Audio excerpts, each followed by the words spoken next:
అతిగా ప్రేమగా చూసుకుంటే ఈ విధంగానే ఉంటుందంట.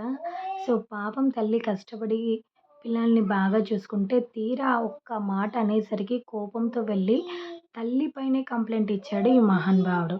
అది కూడా సిక్స్త్ క్లాస్ చదివే అబ్బాయికి తల్లి పైన అంత కోపమొచ్చేసింది. తల్లి ఒక్క మాట అనేసరికి తల్లి పైన కోపమొచ్చేసి పోలీస్ స్టేషన్‌కెళ్ళి మరి తల్లి పైనయితే కంప్లెయింట్ ఇచ్చాడు ఈ మహానుభావుడు. సో, ఈ ఇన్సిడెంట్ ఎక్కడ జరిగింది అంటే విజయవాడలో అయితే జరిగిందనమాట. విజయవాడలోని గులాబీ తోట లో ఉండే సో, ఒక ఫ్యామిలీ అనమాట. సో, తనకి హస్బెండ్ అయితే డివోర్స్ అయితే అయిందనమాట. వాళ్ళిద్దరికీ దూరంగా ఉంటున్నారు. సో, ఇద్దరు పిల్లలైతే ఉన్నారంట.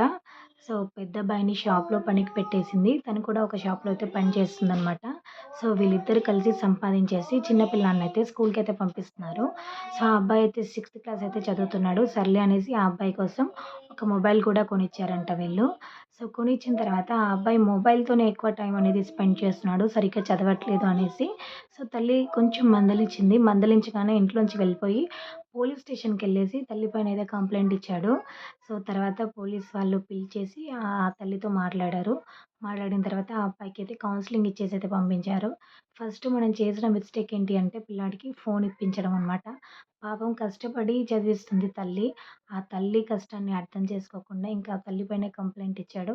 సో, పిల్లల్ని మనం చిన్నప్పుడే సెట్ చేయాలి. లేదంటే మాత్రం సో, రాను రాను ఈ విధంగా తయారవుతారో మీరొకసారి ఆలోచించండి. ఇంతే వీడియో నచ్చితే ప్లీజ్ ఒక లైక్ చేయండి. ఆ ఛానెల్ సబ్స్క్రైబ్.